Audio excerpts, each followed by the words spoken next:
কবিতাৰ শিৰোনাম ফচিল। কথাবোৰ এনেকুৱা আছিল। ককাৰ মতে জন্মিলে মৰিবই লাগিব। আইতাই উকা কপালখন আঙুলিয়াই একেদৰেই কৈছিল। এদিন ককাৰ মৃত্যু হৈছিল। একেদৰেই দেউতা। আয়ে কৈছিল, ভাল মানুহবোৰক ঈশ্বৰে লৈ যায়, স্বৰ্গত ৰাখেগৈ। ৰূপ কথাৰ দৰে স্বৰ্গ, সুখ আৰু সৌন্দৰ্যৰ স্বৰ্গ, অপেশ্বৰীৰ স্বৰ্গ, দেৱতাৰ স্বৰ্গ, ঈশ্বৰৰ স্বৰ্গ। কিন্তু শৈশৱে ঈশ্বৰক মোৰ শত্ৰু সাজিছিল। ঈশ্বৰে লৈ গৈছিল দেউতাক। আয়ে কৈছিল, ভাল মানুহবোৰক ঈশ্বৰে লৈ যায়, স্বৰ্গত ৰাখেগৈ।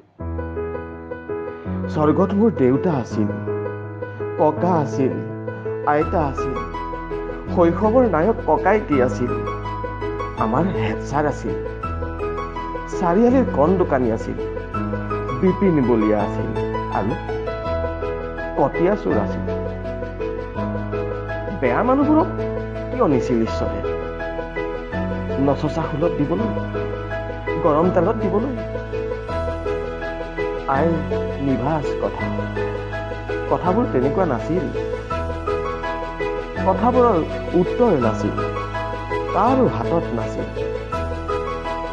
টিউচন ছাৰৰ হাতত নাছিল। দেউতাক বছৰেকত এবাৰ অন্ন দিবলৈ অহা পুৰোহিতজনৰ হাতত নাছিল। আইৰ হাততো নাছিল।